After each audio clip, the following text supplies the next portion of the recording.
Stanford University.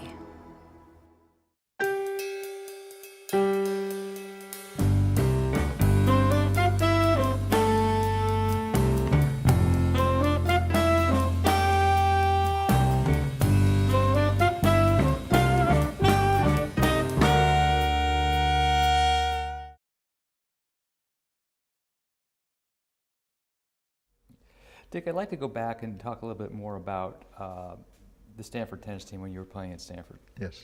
How was the men's intercollegiate tennis structured at that time? There were, conference-wise, there were 6 teams in our conference. It's called the PAC. There were 8 teams in our conference. We had a northern division of 4 schools: Cal, Stanford, Washington, Oregon, and we had the southern schools. So check that. Washington State, Washington, Oregon, Oregon State were the northern division, and USC, UCLA, Stanford, and Cal were the southern division. So our matches, our dual matches, were only against home and home against southern division, and our natural rival, in this case Cal. Those were our 6 required matches each year. And then we'd have 4 or 5 outside matches with non-conference matches.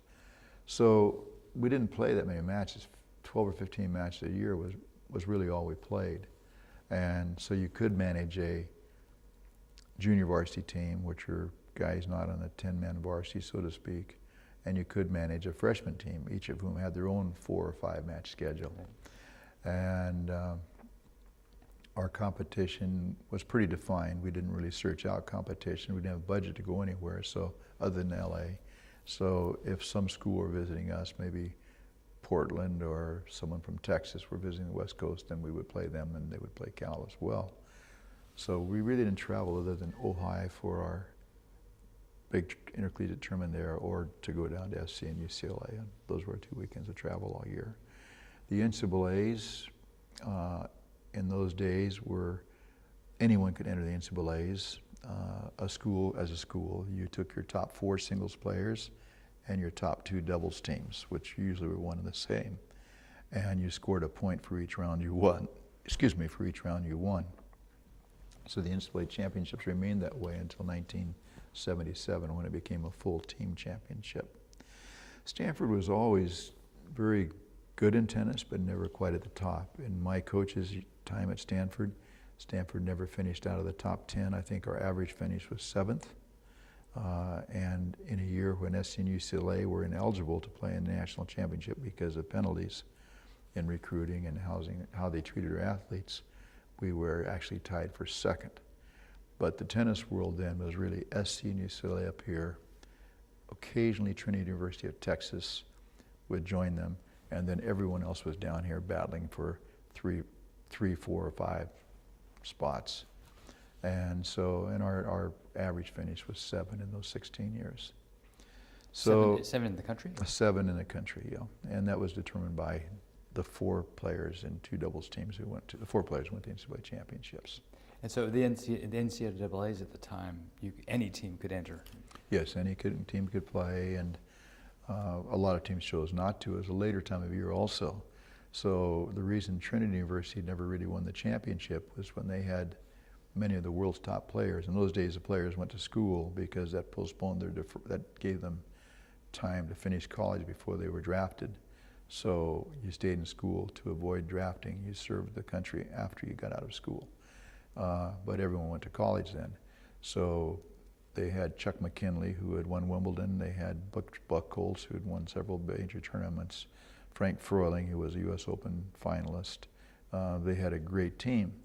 But the NCAA being later, you would fly from the NCAA championship directly to Wimbledon from hard court to play, or clay, and some years it was played on clay, NCAAs in those days. You would go to Wimbledon. So they wouldn't play the NCAAs, they would go play on the grass in England a week before to get used to the grass for Wimbledon. SC and UCLA would put a lot of value in the NCAAs. They would play it every year and then fly overnight to Wimbledon and play the next day. So as a college team? No, not as a college team, but their top players, yes. The other part of that was open tennis had not come about yet. So and all the top players were in college, and It goes in streaks. Australia probably had the most players in those days. Lou Hode, Ken Rosewald, Rod Laver, John Newcomb. It was really Australia's world in tennis, with the United States fighting for that supremacy with them. Eastern Europeans, other countries, not really a factor very much at that time, on occasion, but not really. And in those days, when you were attending Stanford, the tennis season for the college teams was basically the spring. We practiced all year, but our competition, we had no fall competition. Our first competition really was in the Northern California Intercollegiate Championship, which was in February. Right. And I'll never forget when I played in that my last year, it was hosted at Stanford that year, and my oldest child was being born at Stanford Hospital. And the tournament director was the Wilson Sporting Goods representative in the area, and became a friend of mine. And instead of defaulting me, when I was at the hospital at Stanford to see my daughter being born, he would say, oh, he had car trouble, he'll be able to be here in a few minutes. He just called in and keep me from being defaulted so that I could get here late and still play my match. He did on 2 occasions during that tournament. I was pretty sky high. I had a good tournament that year. When you were at Stanford, was there what kind of emphasis, if any, was there on achieving, excellence in athletics? Having the top athletic teams, if any. Was there that kind of emphasis, or was athletics looked at as something there for the students to do? That's really an interesting question. I think Stanford aspired to do well in athletics, and it had done really well in the 40s. During the war years, a lot of athletes were drafted and not in college. That's when Army had great football teams, because you could go to Army and play football and come out as an officer. Mm-hmm. And it all went through eras, but Stanford had some great sports eras in the 40s. They won the National NCAA Basketball Championship in 42. I believe Frankie Albert was playing a great football team here with Chuck Shaughnessy. There were times in history when my dad was at Stanford, Pop Warner was football coach. They had great teams some of those years. There were periods of Stanford, and in tennis they were very good in the 30s about that time. They were very good in the 40s in tennis. If they had had a true national championship during the war, Stanford would have won it, I think, in 1942 or 43 or 44, one of those years. In the 4-man representative at Stanford for the NCAAs, they had 3 players reach the semifinals in singles and both doubles teams in the finals. So Stanford had been really good in the 40s in sports. And then things kind of died out. And my last year at Stanford, as an example, my 5th year at Stanford, we were 0-10 in football. Tennis, we were, again, our normal 7th or so in the NCAAs. One year we were 2nd only because SC and UCLA couldn't play. It was a little bit of a tough time, and I think that, yes, you wanted to do well. Chuck Taylor, his first year as football coach, he was a young coach. He took Stanford to the Rose Bowl. That was in the early 50s, and maybe from 1952 or thereabouts. And he was very positive, and he would say before each game, yeah, we can win this game. And that positivity transferred over to his team, and they went to the Rose Bowl where they lost were ahead at halftime, I think over Illinois 7-6, and lost 42-6, something of the sort. Right. And Stanford was always pretty good under Howie Dalmar at the time in basketball, but never really challenged UCLA too much. Johnny Wooden was just starting to get good teams after a few years of trial and tribulation at UCLA. Stanford was not really winning that much in any sport. I think we felt we could win, but we were a little bit slow to get on a scholarship bandwagon. I think that maybe that was the biggest factor. And if you came to Stanford, you had to, even as a football player, you rarely got a full scholarship.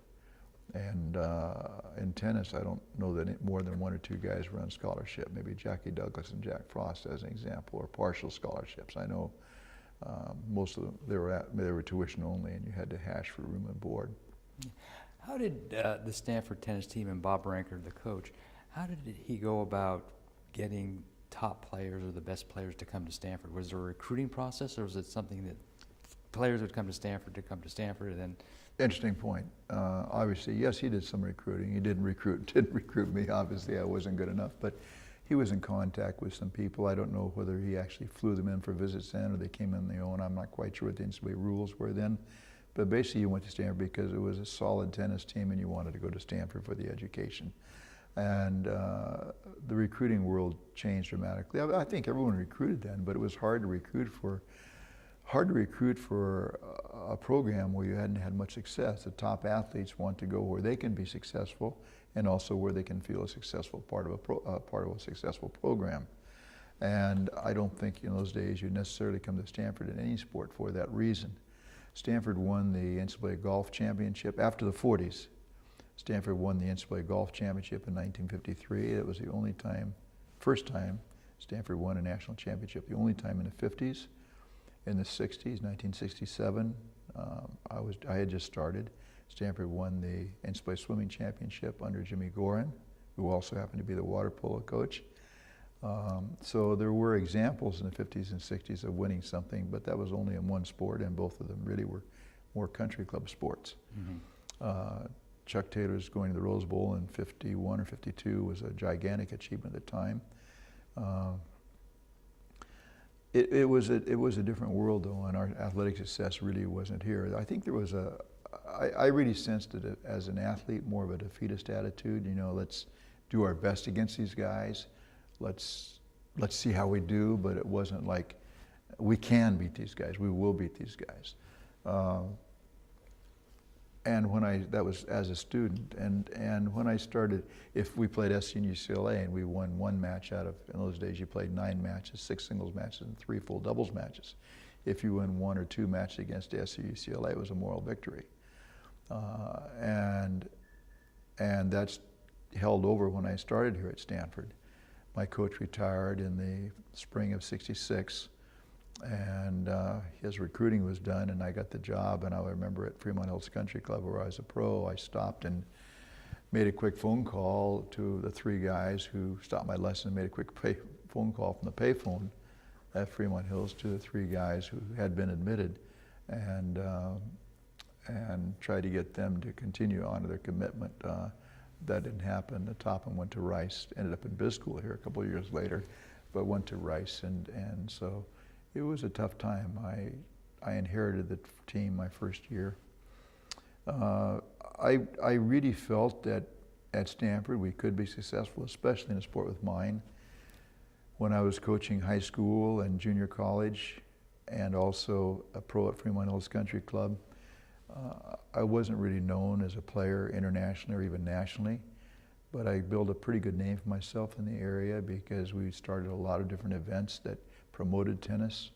We had some indoor exhibitions on wood with Laver and Gonzalez, and I played another one down at San Jose State on wood with those same guys, Ponce Segura.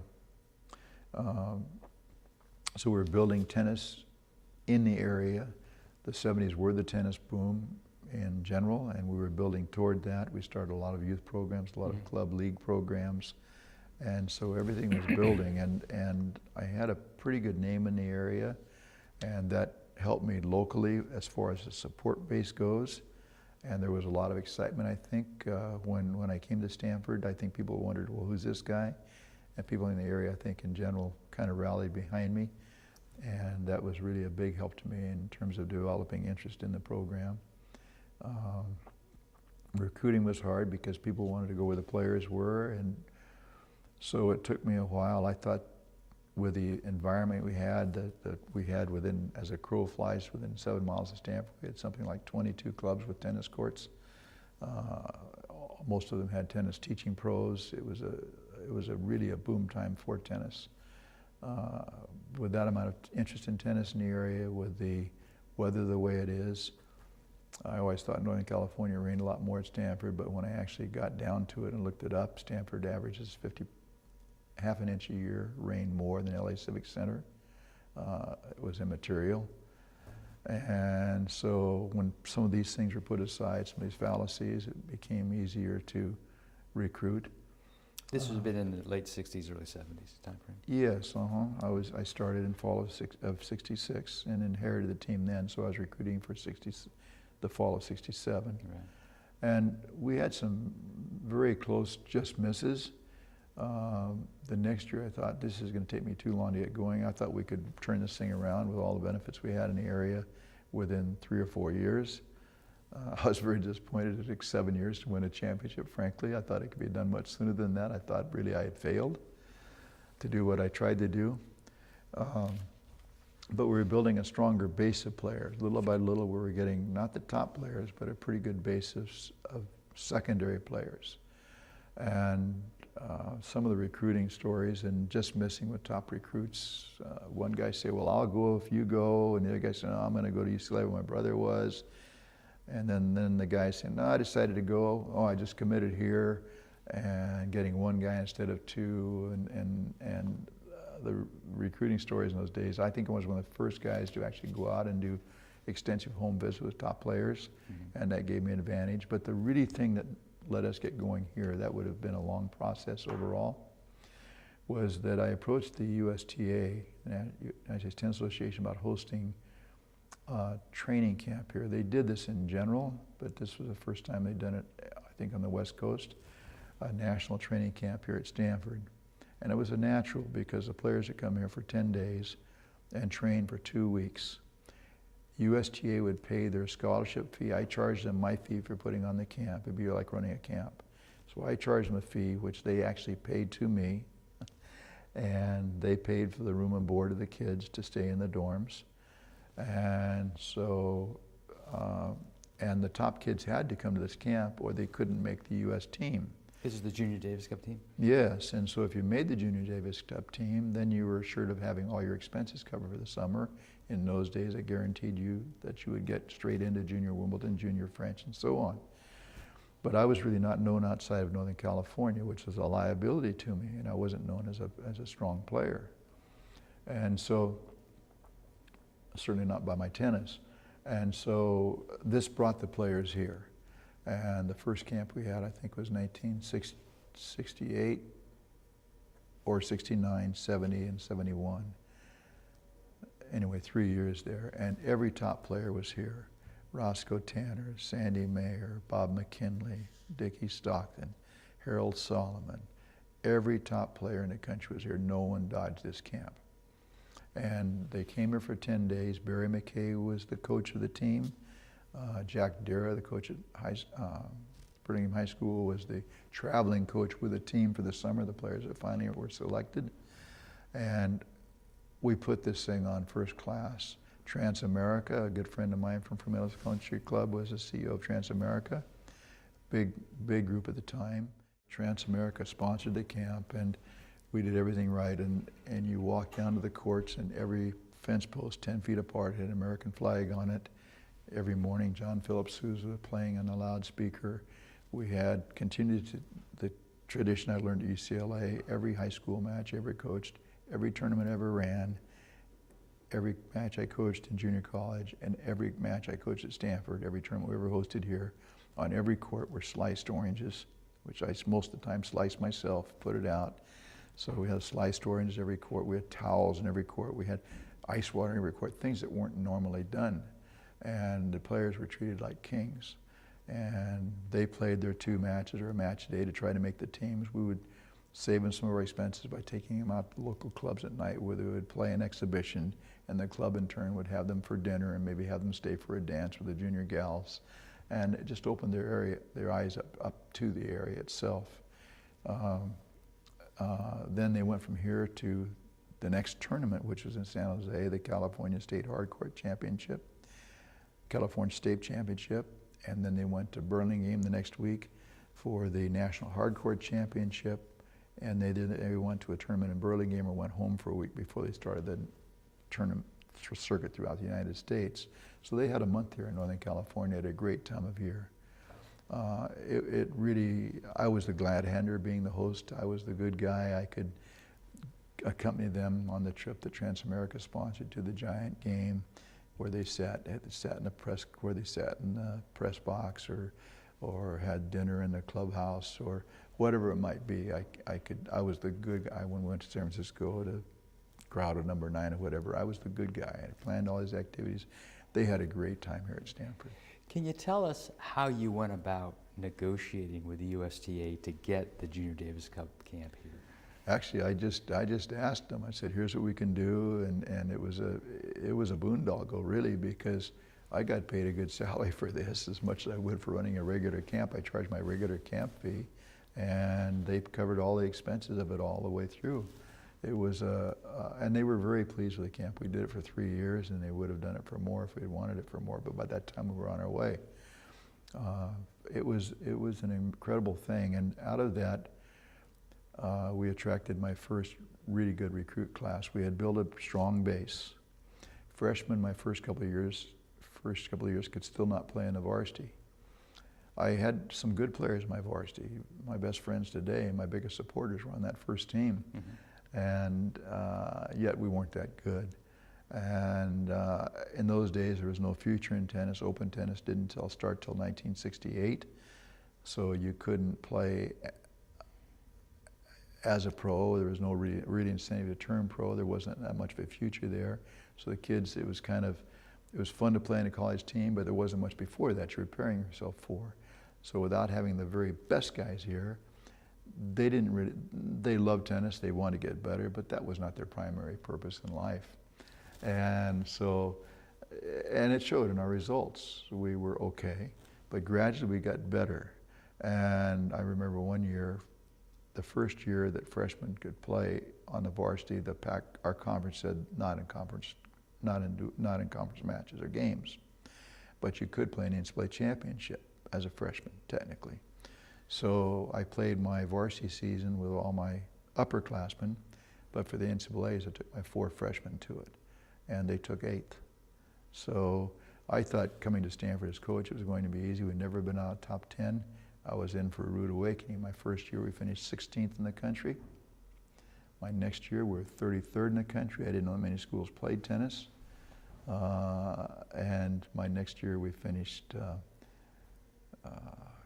we finished 8th in the country, but only because I took 4 freshmen in the nationals, and they finished 8th by virtue of the points they scored there.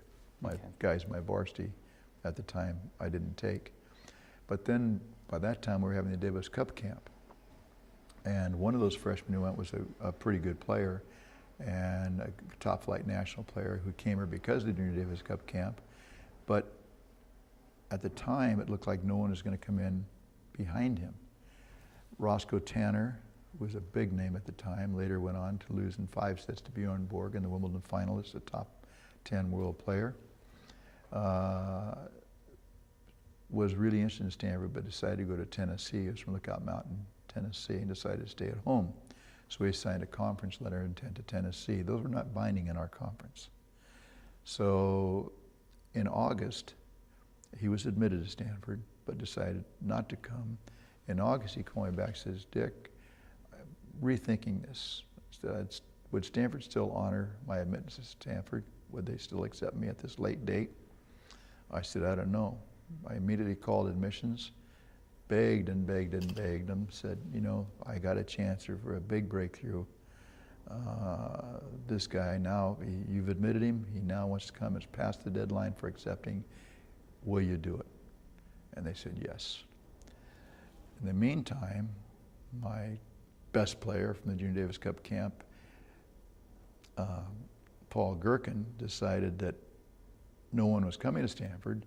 So he said, "Coach, I want to transfer to Trinity, where my friend Bobby McKinley, Dickie Stockton, and Brian Gottfried are."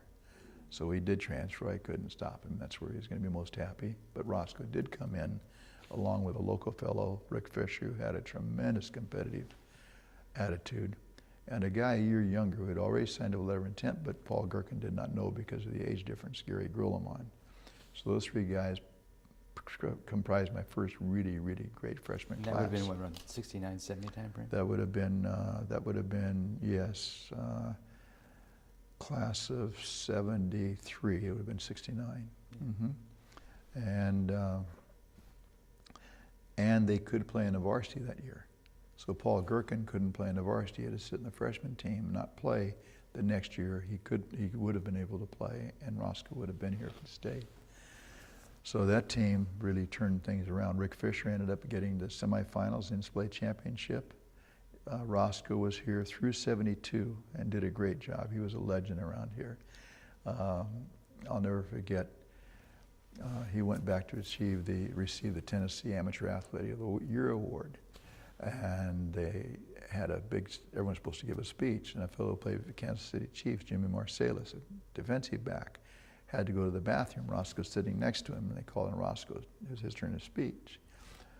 He looked over Jimmy's notes while Jimmy was gone. He was called up. He went up and gave a speech from Jimmy's notes. Jimmy came back, went up and gave the same speech a couple minutes later. Another time, to give you an example of Roscoe's competitive attitude, Walter Gamage, our great sports editor at Powell Times at the time, always emceed the Palo Club, an annual sports club in the area, annual banquet. And he asked Roscoe to be there. And he said, Roscoe, how does it feel to be one of the top amateur athletes in the world in tennis? And Roscoe looked him right in the eye and he said, Walt, who are the other two? And that's the kind of attitude Roscoe had, and brought that championship attitude to our team, which was gigantic, and really helped us change the whole attitude of everything into a positive one. I would have a team meeting with those guys and say, guys, we're pretty good this year. We can compete with them. Let's try to get 2 or 3 matches. And Rick Fisher would look at me and say in his kind of a drawl of a voice, the local Palo, Coach, we're going to kick their rears today. And I'm going, okay, but that's the attitude these guys had. And so we finished that year with Dick Stockton, Bob McKinley, Larry Gottfried, and Paul Gherkin at Trinity, the odds-on favorite to win the NCAAs. We finished that year a very, very close second to them. And in fact, if Sandy Mayer, who came here the year after Roscoe and also became a top 10 singles player, if Roscoe and Sandy won the doubles, Roscoe and Sandy are in the semifinals of singles playing against Trinity. If Sandy and Roscoe had won their singles matches in the semifinals against Trinity, we would have in fact tied for the championship. And what an upset that would have been. Would that have been the '72 team? That would have been '72. And that was the first time we really got into the national limelight. You were the team was the runner-up that year. Runner-up. Close runner-up. To Trinity. Close run-up to Trinity and Paul Gherkin, who had left. And that would have really shaken some heads. It did shake some heads up. But at that tournament, Roscoe called me after the singles followed the doubles. Roscoe got to the finals of singles. And they won the, semifinal singles. They won the doubles. And Roscoe said, Coach, let's go to lunch with my dad. So we did, went to a little place called Ireland's in Athens, Georgia. Sat down, he says, and I knew this was coming. The agents were out to get the next great American star. And he said, Coach, he says, you know, I came here because I want to be the guy who helped turn this program around and won the championship. But, you know, I just can't pass up this opportunity. I have to turn pro. And he was the only guy I ever tried to talk out of doing such. I said, Roscoe, you built this program up. We came so close this year. We've got a great chance to win it next year. You got to stay. He said, no, Coach, I got to go. So that was it. Roscoe left, and I go, oh, we came so close. And I'm literally crying because I think there goes my only chance to win it. Well, we got better. Yeah. And the next year, we go to play in Sandy Mayer, wins it on clay in Princeton. Rick Fisher gets the semifinals, and we get enough points, and we win it. And I thought I'd died and gone to heaven. It was Stanford's first national championship. I think the year before, John Ralston simultaneously was building up an outstanding football program. He also was very positive, very, very positive guy, and left nothing a chance, hired great staffs, left nothing a chance, and he was played in the Rose Bowl, his teams 71 and 72. So right. Stanford football then was revalidated from those disasters in the 60s, early 60s and on. And so we kind of built this program of a winning attitude, I think, together, John and myself. And I'm very proud of the little part we had in doing that in Stanford Athletics. And then 74 came along, and I didn't care whether we won another one or not, because I proved my own selfish ego that it could be done. Finally, after 7 years, we did it. But then the next year we had a great chance to win it again. The guys were doing great, recruiting was going great. And at our last competition before the national championship, my number one player, Sandy Mayer, the defending champion, was involved in a triangle with his best friend in the team and his best friend's girlfriend, whom he later married. And said, at Ojai, the last championship, conference championship before the tournament, said, Coach, I just can't stay in this team. I'm in love with Mark's girlfriend. I just can't do it. And I said, why don't you go to this tournament that you're going to go to anyway, and when you think about it, we come back, let's talk again. So he came back, I said, Coach, I don't think I can do this. I said, well, let's just come out today and practice and try it. And so he came out to practice, and I put him against Mark in practice. And it was a nebulous practice, not competitively per se, but to drill and so on. And we're leaving the next day to go from Ojai to our conference championship, and the last thing of the season. And I said, okay guys, we're gonna meet at 2:30 tomorrow. And I figured I dodged a bullet. The practice worked, there were no fist fights, it worked out. These are the things behind the scene with teams you see yet to happen, no one knows about. And Sandy did a great job for us. He was equally as good as Roscoe. Roscoe did so well the year before. But he came to me, we have a 2:30 meeting before we leave. He wasn't there. So I postponed. I said, guys, well, let's go practice. End of practice, we'll have a meeting. 5 o'clock, he wasn't there. So I called the guys in. I don't know what I'm going to do, what he's thinking. Call him in, and just I'm ready to start the meeting.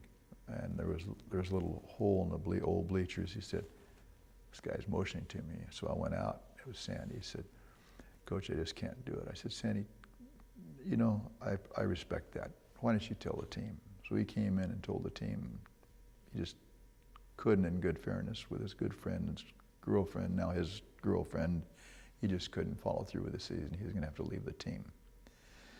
So here we were poised to win it again, and Sandy drops out. And then in the Pac-12 championship, my number would have been my next guy in line, former national junior champion Pat Dupre, messed up his wrist. He couldn't play. So my top two players were out in the NCAAs a couple weeks later. Just so we're clear, this is the 73 season or This is 74 now. 74 season, okay. That's right. But we're poised to win it again. Right. With a great team, frankly. So the top two players couldn't play.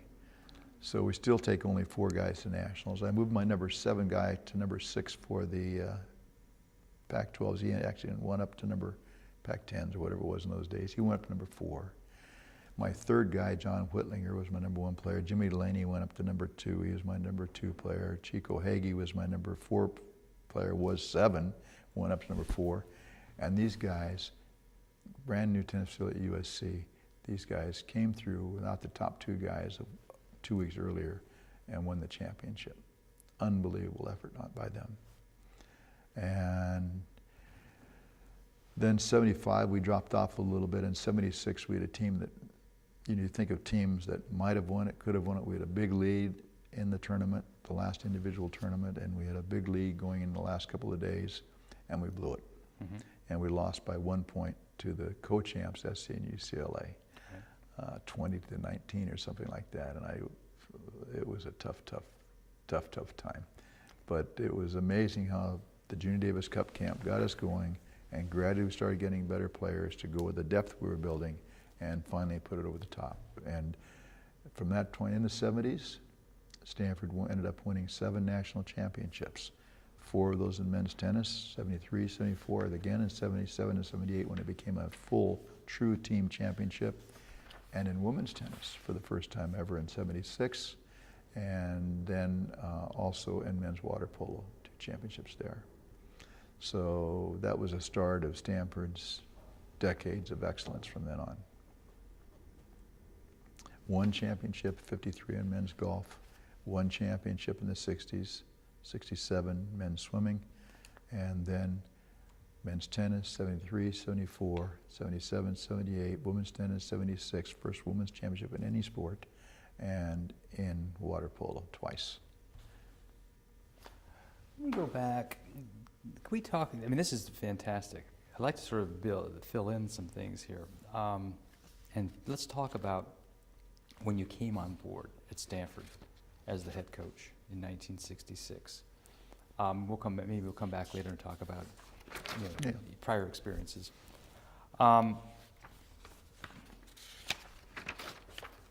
Tell us how the opportunity arose for you to become the head coach at Stanford.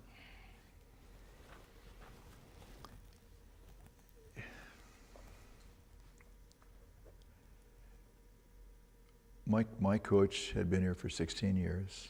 Coach Ranker. Coach Ranker. I had no idea he was going to retire. He kind of said to me jokingly one day when I was still playing for him and made my mind I was going to go into coaching and being a club pro. He said, yeah, maybe someday even you could take my place here at Stanford. I don't know how many guys he might have told that to, so I don't put much stock in that, what he actually intended, but that was his feeling. He was not in great health, and he had attracted a really good player to Stanford who came as a freshman the year before I came here, named Bob Lutz. And Bob Lutz and Stan Smith formed the nucleus of the Davis Cup team in doubles for years to come. And Bob was national junior championship champion, and coach got him to come to Stanford. And he came to Stanford and he had to wait on tables for his room and board. He did get a tuition scholarship. And the head of the Davis Cup team, Perry T. Jones, the czar of tennis in Southern California, kept having him fly down to Southern California every weekend to practice with the team. So he was here fall quarter, but then finally said, I just can't do this, and he left. And I think his leaving had the administration lost a little confidence, maybe in coach at the time. Coach is having some internal health problems, and I don't know whether, and he resigned or retired. I'm not sure quite what happened there, but there was a vacancy. So knowing that and keeping in mind what Coach had told me earlier, I went to Chuck Taylor and said, Chuck, I'm really interested in this job. And I knew Chuck a little bit from the Stanford coaching camp. And I wasn't, in my other jobs as well, I was not passive in searching them out. The job at the high school, I really aggressively tried to get all three of those districts to hire me. And at Foothill College, I camped on the athletic director's door until he hired me as their first coach at the new school. And proved him right, I think, because we did win out of nowhere 2 state championships in those 4 years. I was very proud of that. And then same thing with Chuck Taylor. I really camped on his door until he hired me. And I don't know how tough a decision it was for him. You know, tennis was one of 8 major sports then at Stanford, and he probably could care less about tennis, very honestly, as opposed to football and basketball. He probably just wanted to get the job out of the way. But at any rate, he did hire me, and it was lucky for me, and be in the right place at the right time. And so that's what happened. I don't know how much deliberation he had. I'm sure people would probably have rather had a big name in tennis, but I had done well at Foothill and done well with community relations in the area, and I think a combination of luck was really important. When you take on the position, did you have any thought about how long you would be doing it? In other words, you think that you would be doing this in your basic rest of your professional career? I really, once I got into teaching, I really loved it. I loved teaching high school and coaching at level. I absolutely loved the junior college. If this job at Stanford hadn't opened, I might still be at Foothill Junior College. In those days, junior college really had a heyday with property tax before Prop 13 came along and took that support away. But I really, really loved teaching and coaching. And I just, when I came to Stanford, I had no timetable.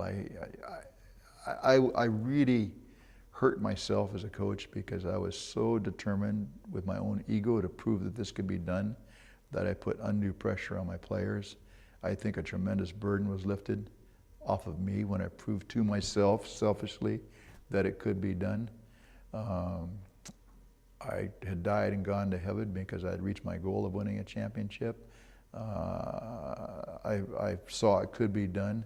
But then I think I became a much better coach because I realized I was putting a lot of pressure on my players by every time they went on the court, we have to win this match, we have to do this, and if we do this, we can do this.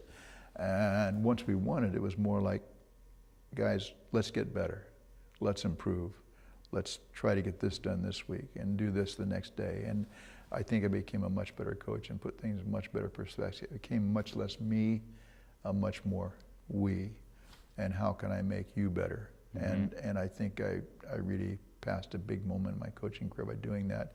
And I love teaching. And I started out, I didn't know that much about it. I was a good college player by the time I was in my 5th year. Probably one of the top 20 players in the country, but I was not a great player. And I wasn't really sure of myself in teaching. I had a lot of success in teaching juniors to play, players who've gone on and done well as coaches and so on, and getting them going, and had a lot of ranking players in my junior when I was started out teaching. Played hell in my family life because I was coaching football or tennis till 7 at night, get home, prepare my lesson plan for the next day, and of course didn't have lesson plans. And then on the weekends I'd go and be a pro from 8 in the morning till 8 at night. So I had no family life really. Fortunately I had a great wife who did a great job raising 4 kids pretty by herself. Mm-hmm. But I was all into what I was doing, trying to get better, and got better. But as a life's work, I determined I really liked it. I never thought about doing anything else. And then a lot of things at Stanford happened because, winning was one thing, and I was totally obsessed with that. And that was always important, to do as well as you could do, which in those days was defined by winning it. But there were other things in this job that made it really attractive to me. At working at Stanford, I had tremendous latitude to be creative. The attitude of the department was, we want to help you, but we can only help you so much, so go help yourself. And that led to a lot of things that, for me, were really fulfilling and satisfying. And whether it be working on the facility or whatever it might be, it really became a dream job in so many ways. I never thought about retiring. Actually, after I had done it for a long period of time, maybe my 30th year or something like that, I kind of told myself, well, I'll do this until I'm 40 or until I go 4 years and a guy doesn't win a championship ring. And as it turned out, over 34, 35 years, everyone had at least one championship ring. Ironically, my 38th year, 2 years before my deadline for retiring was at 40, we went for 3 years and didn't win it, and we had some really near misses that would have taken me to 40. And one of those years we had a team that was primed to win it. We had won it in 4 straight years, in 95, 96, 97, 98, first time it had ever been won 4 years in a row. Mm-hmm. And in 99 and 2000, and we won it again in 2000. And so I was, 2000, and in 2000, my number 1 player is returning, who won the NCAA's the year before. He was number 1 in the country in doubles, and everyone else is back in that team almost. And in the national championship, in the quarterfinal round, he got dehydrated so badly that his brain started to swell. They put fluids in him, and too much fluid, and his brain started to swell. And in the hospital, he could have died in the spot. And who was this player? Alex Kim.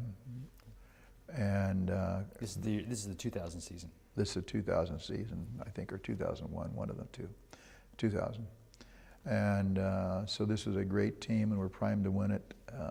And it just, with him going down the quarterfinals with only 4.5 scholars.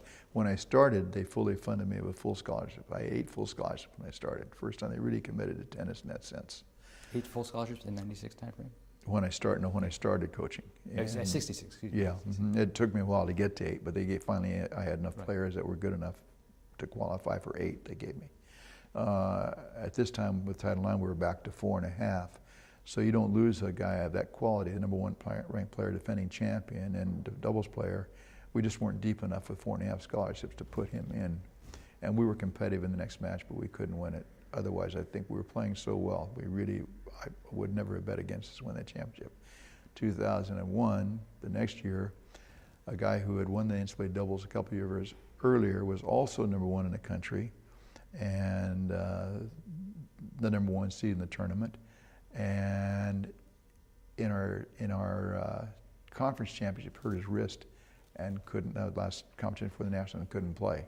And again, we didn't have the depth to replace him. Those 2 years, I never would have bet ourselves, which would have taken me to my 40 years. Okay. The third year of that time, we had 3 good players, new players, completely new, but they were all really good. They weren't freshmen, they were juniors, I think. But they were good. And as the season went, I started one guy who had never played #1 before at #1, and he did okay, but he lost one match out of 10, I think, against good players. Right. So I was going to put another guy in for 10 more matches and put a third guy in for 10 matches. And I told him he was coming back from a big competition in February. He said, "Coach, if you put this guy in ahead of me, I quit." Now this would have been with the 2003. season. He said, "I quit." But we had a chance to win it that year. Not as much as the 2 years before. We had a chance. We could have won it. We were playing pretty well. Right. Then I quit. I said, well, I got to give him a chance, right? He's doing a good job. He gets a chance. But the guy was a guy that kind of was a little flaky in practice, not a hard worker like Ryan was, and his game was built on hard work. The other guys of the 3 was built on hard work, and so he said, if he plays, I quit. I said, well, you better think that over, because I'm going to give him a chance. You're all 3 going to equal chances. We go in the place based on what you've done, then I'll make my decision. Mm-hmm. So anyway, he said, well, he came in the next day. I said, Coach, I said, I'm going to do that. He said, I quit. So we lost one of our top 3 guys in that weekend. That team, and I knew we weren't going to win it my 4th year. We just weren't good enough. This is 2004. 2004. So I told my boss going in that year that I was going to be my last year. So I didn't quite make 40, but we were close. What was it about getting a championship ring for every player why was that important to you? It just became, I didn't even really think about it. And then all of a sudden I was thinking after about 25 years or something, I'd ever wanted to win one. And wow, that's kind of neat. And then I was getting toward the end anyway. And so I thought, well, let's just say 40. That's 40 years, that's enough. And let's see if we can make that. But here's the other side of it. I want to, just for my own goal, I want to see if we can keep doing it. Right. So that everybody, I'd love to go that far and have won a ring for 35, 40 years, what it would have been. And so that was a natural time to stop. We started off on this talking about how you got the position at Stanford in 1966. I'd like to go back and ask you a couple of questions about that. You've accepted the position. When you accept that position, do you set any goals or objectives that you want to accomplish as the head men's Stanford? Yes, and I was laughed at for it. My goal was to win the national championship. When people asked me that same question, I would tell them that, and I was literally laughed at because Stanford wasn't winning in any sport. I literally was laughed at, and I said no, and I was really nice because they asked me to go down and speak at one of the, what they call them now, these alumni things that go out and talk, the big things. They always would go down to LA and have one of these things. I was asked to talk on athletics, and maybe my 2nd year, and I went down and said, I think this can be done in athletics at Stanford. I think it can be done in tennis. I can be done in any small number sport where you don't have a lot of people. I'm not sure you can be really successful in football. I said that I don't know what I said it then, but I always felt we could be top 25 in football. I thought we could be top 10 in basketball, a small number sport. Well, sure enough, Mike Montgomery proved we could do that in basketball. And look what Jim Harbaugh and better than I ever thought we could reasonably do consistently. And David Shaw done in football.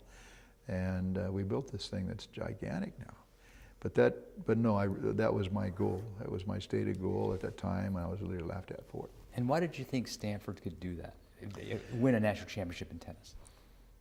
Because of the area, the environment, it could attract good players. I just had to kind of prove myself that I could develop them.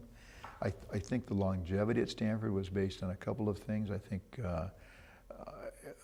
winning one title is one thing. Doing it year after year after year is something entirely different. And I think that number one, the criteria would be number one, you have to enjoy your experience at Stanford, just in general, the overall Stanford experience. And that's pretty hard not to enjoy your Stanford experience, feel you get something out of it.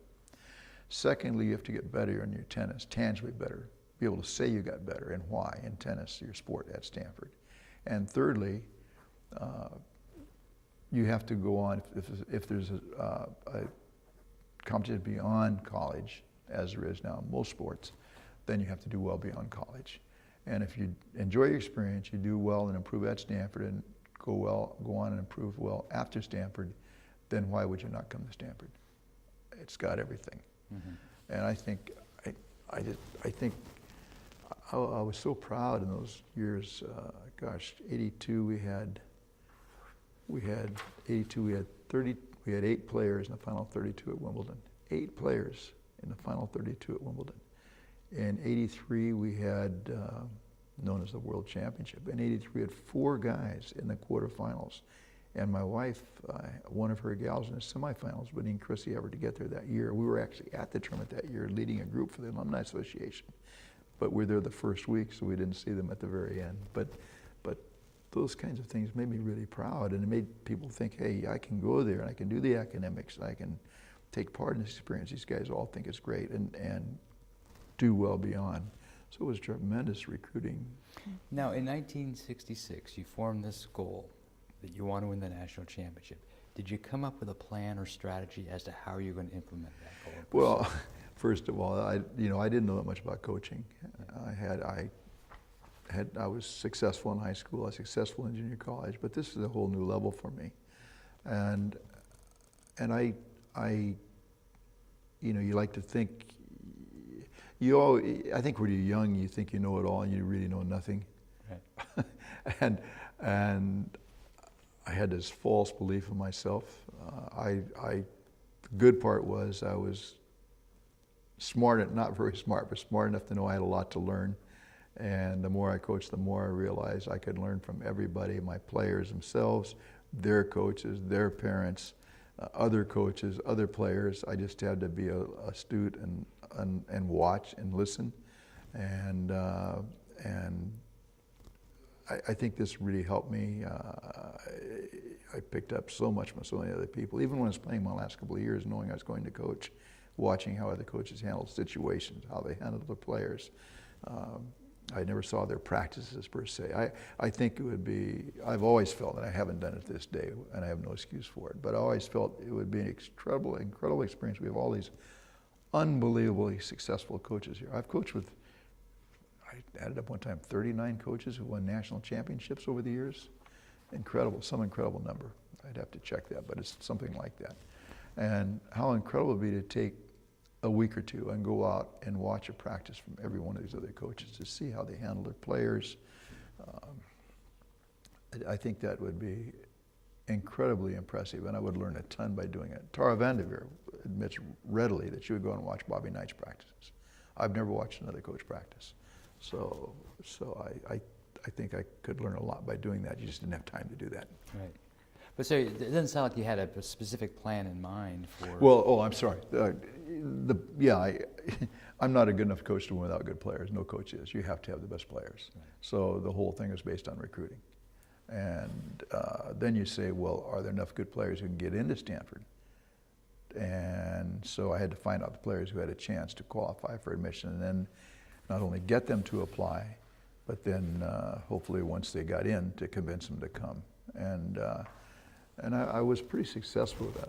I think once we got going, I think I lost maybe one player to another school who was offered a full scholarship in a long period, maybe 30-year period, 33-year period. I lost one player who was offered a full scholarship to another school. And anyone who had a chance of getting Stanford applied. Not like of those who applied, I'm talking about those who were possibly academically qualified. Okay. Now, I'd like to turn to I'm going to come back to this, but I want to turn to a slightly different topic, because I want to focus on when you come on board in 1966, what were let's talk about Stanford. Okay, you've talked about the state of the athletic programs and how it was, what had happened in the 40s and 50s and what have you. let's look at the university as a whole. When you come on board, what in '66, what are the issues, the sort of the social issues or what have you, that are facing the university as a whole? Such as Vietnam War, budget issues, economy, things like that. Yeah, I think there were a couple of major things that happened early. They both happened almost the same time. Well, the late 60s, the world was changing. Right. You know, free speech, free love. It was just a whole different world. We finally got into co-ed dorms. We had all the unrest with Vietnam War. The protests socially had an effect on Stanford. What effect did that have? As an example, I well remember one of my players was taking ROTC, and the ROTC building was upstairs where the admissions building is now, and downstairs with the athletic department, and the coaching and administrative staff, many of the coaches, and the guy couldn't get to his class because they were protesting the ROTC on campus at the time. And he had a racket with him. He was using his racket to get people out of the way so he could get up to his class.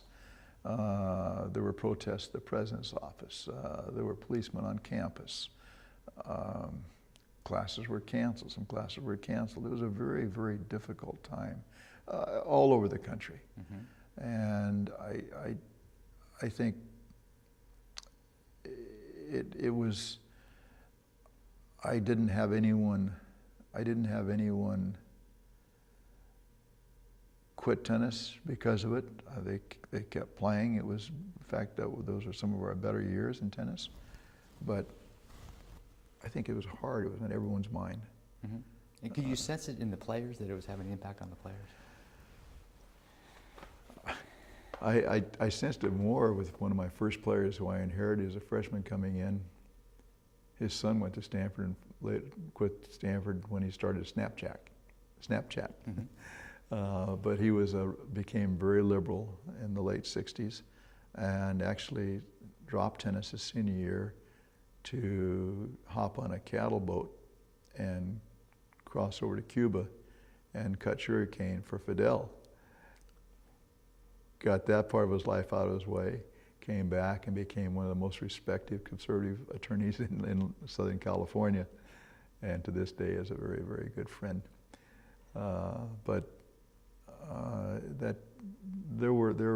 That was when the start of the protests. That was before Vietnam, a different kind of situation. But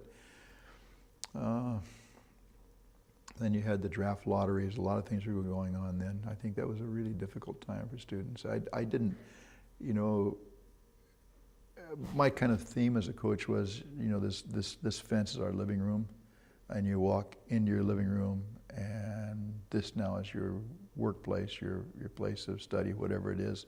This is a different world from what you've been in. Once you come in here, it's this. And so I don't know whether that had anything to do with it or not. I think this was all in the kids' mind, but I never heard them. Mm-hmm. I never remember them talking too much around me about this, but I'm sure it was on every kid's mind. Mm-hmm.